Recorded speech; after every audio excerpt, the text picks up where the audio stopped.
welcome to the Pineapple Pinup, the Hot Wife Life podcast. I really don't know where today is going to go. Today is going to be a little bit of a free for all. I want to talk a little bit about a date I had. I want to talk a little bit about fantasies. I want to talk a little bit about anal. Let's see where we go. This past week has been a bit of a thing. It has been extreme. Um, my husband and I have been handling some personal business with um, finalizing some personal business with my best friend. And it's been a lot of work to get that done. So, and it's been a lot of physical labor to get that taken care of. So, my husband and I have both been a little bit feeling our age. So,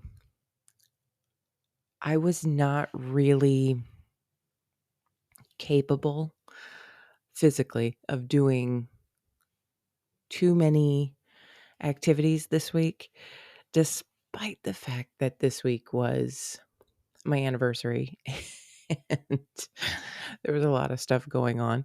But I did have a date with Jeff and it was amazing. Um, Originally, we had invited him down to jump in the spa with us, relax some of our muscles, and then do a little play. But my area is fraught with traffic issues, and they will pop up just out of nowhere randomly, and it can be a real just disaster. So getting somewhere that you think is going to take you an hour is actually going to take you 2 hours, that kind of stuff. So Jeff was very stuck in traffic. He ended up getting here over like an hour late. So our timing was very, very off. Um, so instead of doing all the things that we had set up and planned, we just went straight to fucking. And it was really, really fun. And I told him flat out, I'm a little sore. I'm a little abused by my activities. I am covered in bruises. I have various injuries. Please do not take that as anything other than I have been taking care of this project. So my we ended up with me being moved in every single direction because I don't even know why. We were so much more active in switching positions than I think we'd ever been before. And it was like every time I came, we would move. And at one point I noticed that my legs were like the hands of a clock.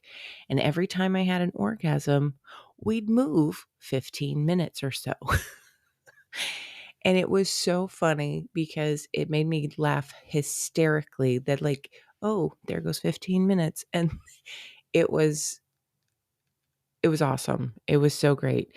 I came so many times, but in all of my week of overexertion, physical labor, I, of course, did not do the thing that I am supposed to do, which is hydrate. I did not hydrate, and hydration is muy imperative because if I don't hydrate, there's a drought, and like wanna come fuck me is not as prevalent. But because Jeff knows so much about what it is that my body needs. Oh my God, he came in hot with the finger and oh my God, it was amazing. He gave me the hook and made everything wake up and pay attention to him. And then his cock took over and made every ounce of fluid in my body choose him. That's what happened. I he got mess out of me, whether there was a mess to get out of me or not. And that was so good. And it was so healing. Um he he really did take good, very, very good care of me and kept me in various positions that made sure that I wasn't in pain and just made me come, made every single one of my tensions, every single one of my pains just dissolve in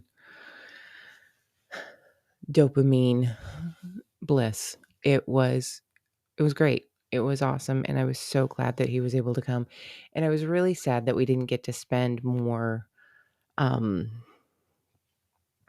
time together, like, talking time, more hanging out time, but it was really, really great of him to, A, brave the traffic, B, understand what was going on with me, and take such good care of me. It was really, really just incredible. Now, several of the positions that we were in, he could it could you couldn't tell what was going on because of the way that my legs were blocking the view. And a couple of times my husband actually thought about the fact that he could be in my ass. And that, of course, sparked my husband's imagination. And now my husband is very interested in seeing me getting anally pleasured. Okay, so I am kind of two sides of that coin. I am a little bit intimidated by the size of the cock. Um, and I'm a little bit intimidated by the prep, the level of preparation that it's going to take. So I am kind of on the journey, on the road to get to the point where anal sex is an offering. And yes, I have done anal sex in the past. And yes, I have found pleasure from it. But at the same time, I've had anal sex that has been a lot of pain. Um there is so much that goes into and so much time that needs to be taken in order to make everything great for everyone. And there's a level of intimacy that comes with the possible mess that can be made from anal that makes you wonder, like, will this be an issue? Like, when I'm with my husband, anal's not a problem because he and I have so much history together that if there's a mess, we'll figure it out, we'll clean it up, and there's no embarrassment really. Because pegging, with pegging, this goes both ways. Okay? So, because of that level of intimacy, because of that level of possibility of, you know, how's everybody going to react? Is everybody going to be grossed out? What's the situation here? There is so much that goes into it, and so much that my female brain is trying to correct before we even get there, that it is becoming a little bit debilitating. It's becoming a little bit like, it's easier just not to. But this is something I want to conquer. This is something I want to get over. This is something that I want to move through, because it would be next level. Because when anal sex is awesome, anal sex is fucking awesome. When it's bad, it's not great and you're never getting to a good spot with it. But when it is even slightly good, it is amazing. And biological reasons for that, same reasons that pegging on guys is kind of a great idea. It's real, and the A spot and all that other stuff it's awesome. But you are fighting biology and nature and all these other things that are designed for that to be an exit. That's something that you're going to want to you want it to be great. You want it to be amazing, and you want to share it with somebody that is going to not really care. Not really care about the mess, not really care about the potential issues that may come up. And so I need that level of trust and intimacy in order to get to the point where I am feeling comfortable enough to say, let's do that. So that's that's where I am right now. So I want to talk about pegging. I want to talk about steps and tips and tricks for starting the journey into that. The reason why that is something that I am interested in talking about is because of the fact that bisexual play is something that I get a lot of questions about. And if it's something where you're not sure where your boundaries are,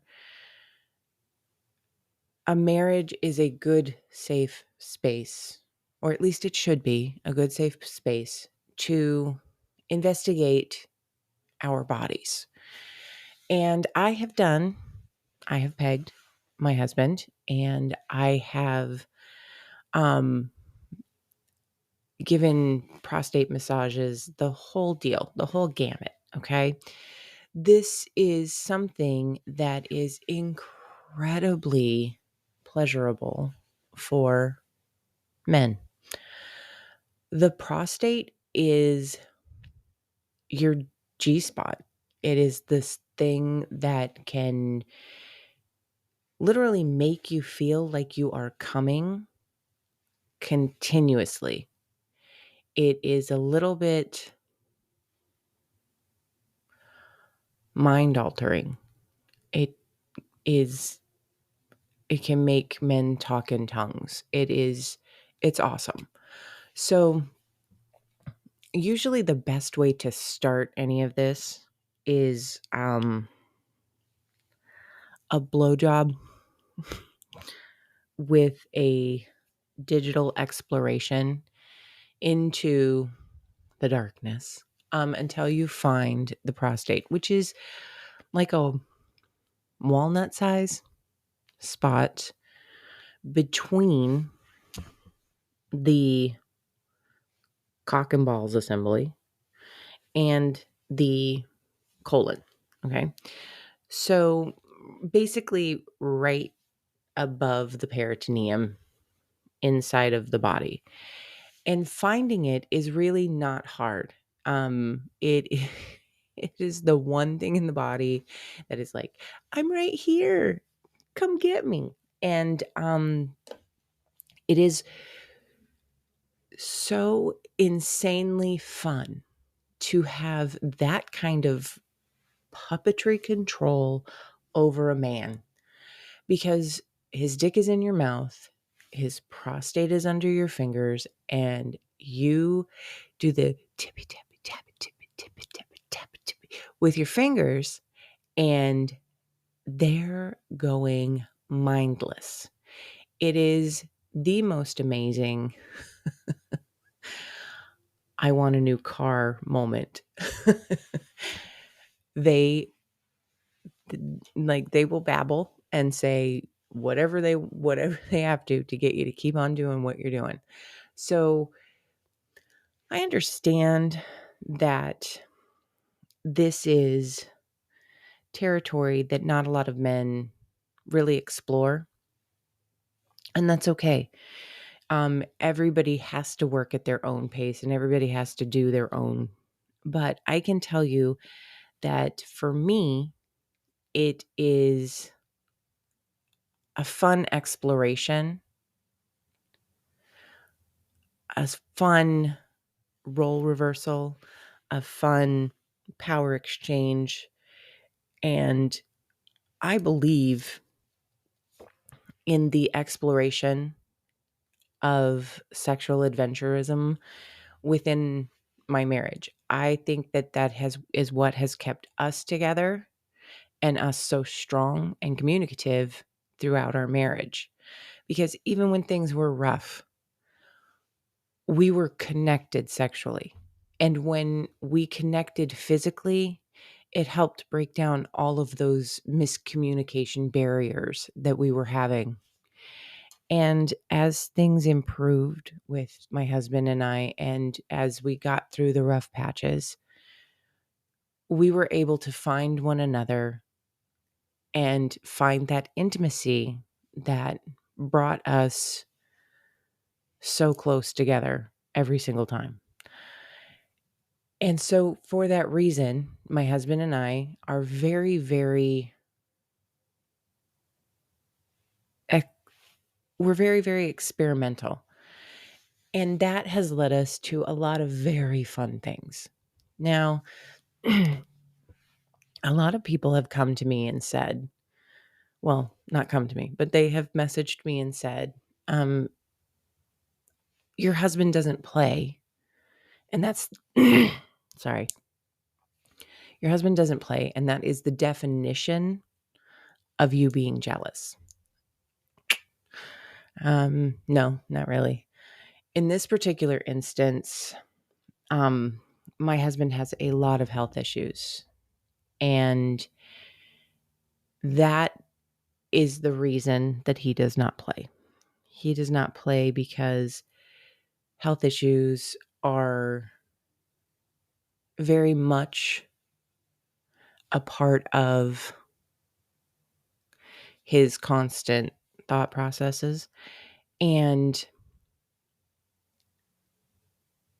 that is why he does not play outside of our marriage. How would I react if he did? I would be all for it if he did. I would be all for him exploring with another woman and then coming back to me and telling me all about it. But that's not the dynamic that we have. So, while it would be fun, it's not really something I experiment with or fantasize about a whole lot. But if he ever wanted to, I'm in. I'm down. So, I just wanted to clear that up while I was talking about this. But experimentation with my husband has been something that we have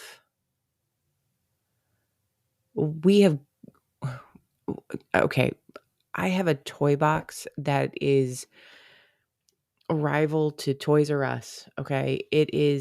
I have so many things in my collection of adult toys that it would be intimidating if you and there are some things that that we bought thinking that we might be interested in it and then really didn't chase down. Um, there have been things that we played with one time. They weren't we just never really got into the groove of it. Now, my husband is very, very open-minded sexually, and he brings a lot of things to the table when it comes to, "Let's try this." And I love that about him. And the fact that pegging was on the list of things that we actually tried, enjoyed, and did for a very long time until health issues made it a little bit dangerous. We we really enjoyed that. We really enjoyed the power exchange of it. We really enjoyed the the the feeling of the role reversal. And it was we had so much fun with it. Um but anal is one of those it's a very intimate thing. It's a very, you know, as a woman, I'm always considering the mess. Men not so much, and I understand that. I understand that men and women are different, but as a female, we are very, very much told from the beginning of our lives that we need to look pretty, be clean, smell nice. We are not to be, we're not to let our bodily fluids escape. So it's something that as a female, as a woman, I have to really work through the idea that I could be making that much of a mess. And considering the fact that I am like wanna come fuck me, fucking come balls, that I am literally giving my bodily fluids away all the time, it's a little weird that I don't want to make a mess in that capacity, but at the same time, there's something so dangerous about that, that I'm a little, intimidated. So, but it's not like I haven't seen the mess, been privy to it. So, I understand what's involved, and I just gotta get over myself. But prostate play, to get back on topic, is something that is so intimate and so, um, next level, pleasurable that if you haven't explored it, you might wanna consider exploring it. You might wanna consider finding out what your body can do.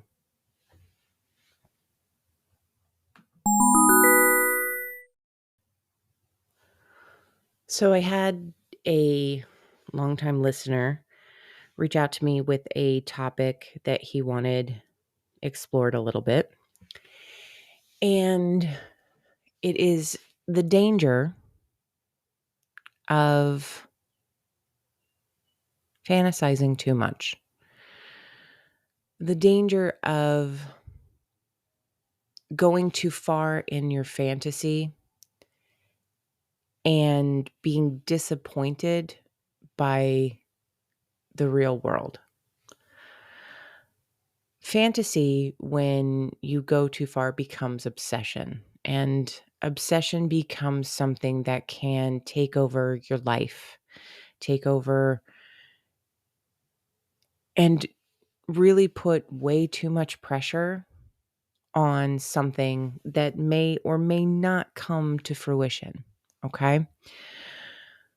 When you fantasize about something, it needs to have its compartment. It needs to be this thing. Okay. It does not need to be something that you drag into every aspect of your life.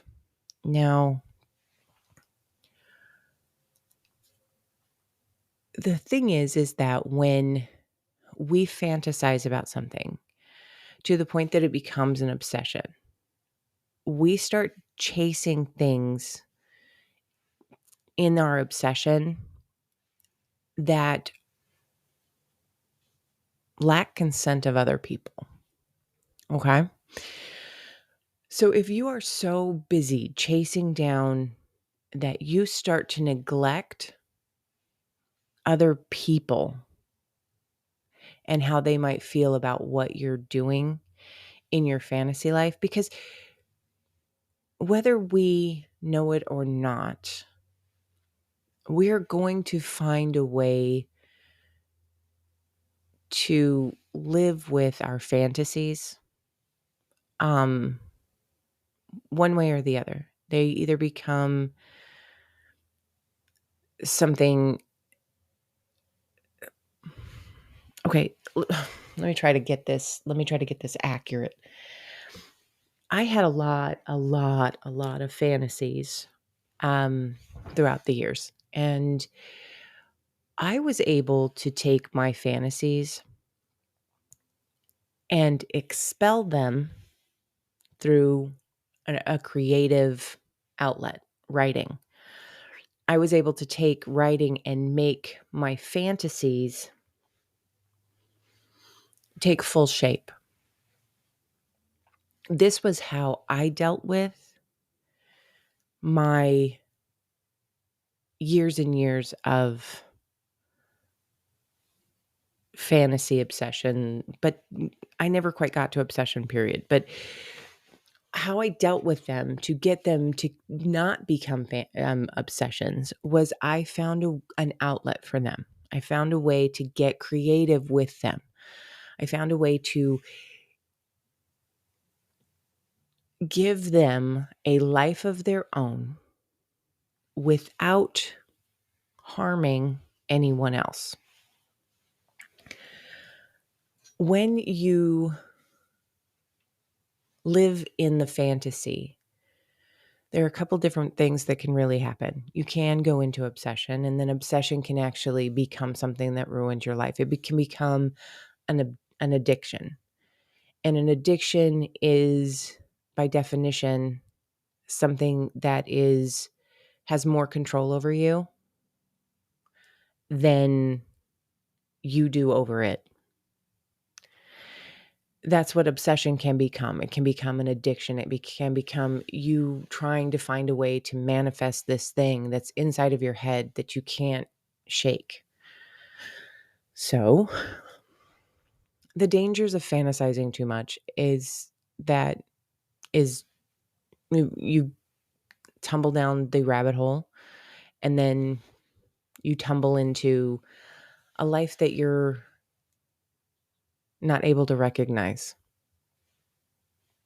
Now, another way that a fantasy can really, really mess with you is that you can put so much effort and time into building this fantasy that you forget something fundamental, something so fundamental. The other people, okay? And then the fantasy, because of the fact that there are other people with free will involved in the execution of your fantasy, it can fall short, and it can be so different than the thing that you've built up in your head that you're not able to actually attain it. And that's actually the reason why I chose to write my fantasies into existence, because there was no such thing as somebody who was going to fulfill the fantasies that I had the way I needed them fulfilled. I had these very specific domination fantasies, but they had to work out the way I needed them to work out, which is why I got to write the story. I got to imagine it from start to finish, and that became how I dealt with my fantasies. So I have exercised so many of those demons just by writing about them and giving them a fully realized body embodiment. I was able to live vicariously through the words on the page, and they became so healing. They became so healing. And I was able to take the fear to the fantasy to the kink, but I never had to experience them in real life because real life was kind of going to be a disappointment based on the level of fantasy that I was having. I was never going to be able to attain the thing, and nobody was ever going to be able to give me the level of what I needed because of the fact that I had already given it so much life. And that is how I personally dealt with over fantasization. And it is really, really important that we make sure that before we engage in any of this, that we set realistic expectations about what's actually going to happen if this actually comes to fruition. Okay? You do not know how you're going to react in the moment when things are starting to unfold. And because of the fact that we actually don't know the emotional triggers we're about to set off, we have to communicate with our partner. If you are feeling that emotional trigger, if you're feeling like this fantasy was so much better in my head and I don't know that I can deal with it in real life, you have to be able to say that to your partner. Because the one thing that you're going to find is that the lifestyle is something that brings many, many couples closer together, and something that brings many, many couples to a new level of pleasure and bonding and all of that stuff. But it also drives a wedge between other couples. It becomes something that tears people apart rather than bringing them closer together. So you need to be able to communicate that real time. If things are going sideways for you and you are feeling some kind of way, it's better to walk away. And believe me, the first couple of times me and my husband ventured into this, neither one of us were emotionally ready for what that entailed. And we walked away. We let it lie, and then we came back to it. And when we came back to it, we came back to it with more understanding, a little bit more reality, a little bit more, what would this mean? And it became a lifestyle we were both able to live.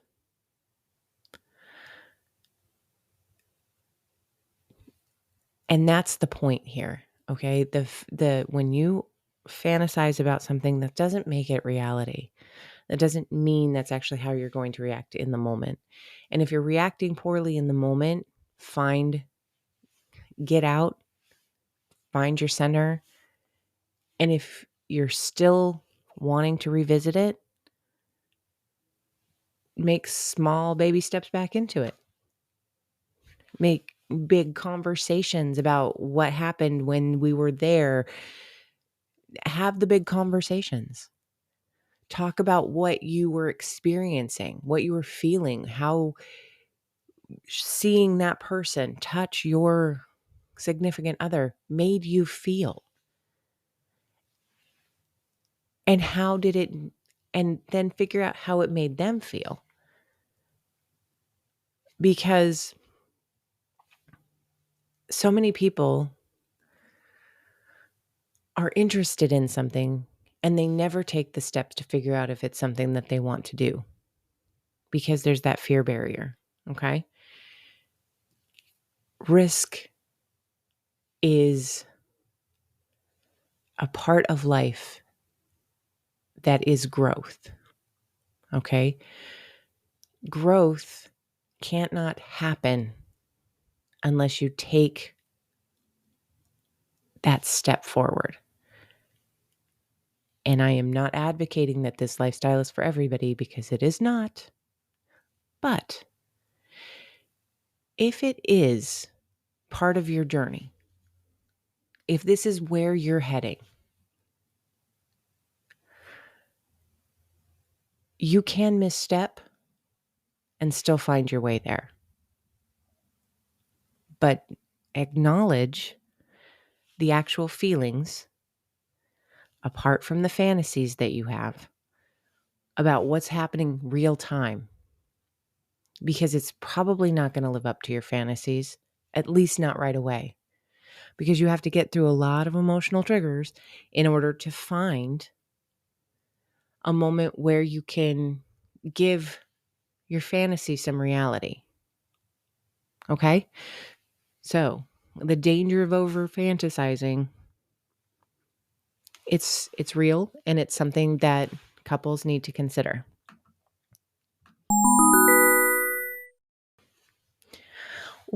Thank you so much for joining me today on the Pineapple Pinup Hot Wife Life podcast. Follow me on the socials. Follow me on, wherever you listen to podcasts. It will be great if you did, so that way you know when my next episode's dropping. I do try to drop it consistently, but technology. You can, if you'd like to email me, you can email me at pineapplepinuppod@gmail.com. And you can find my Instagram handle in my podcast description. Thanks.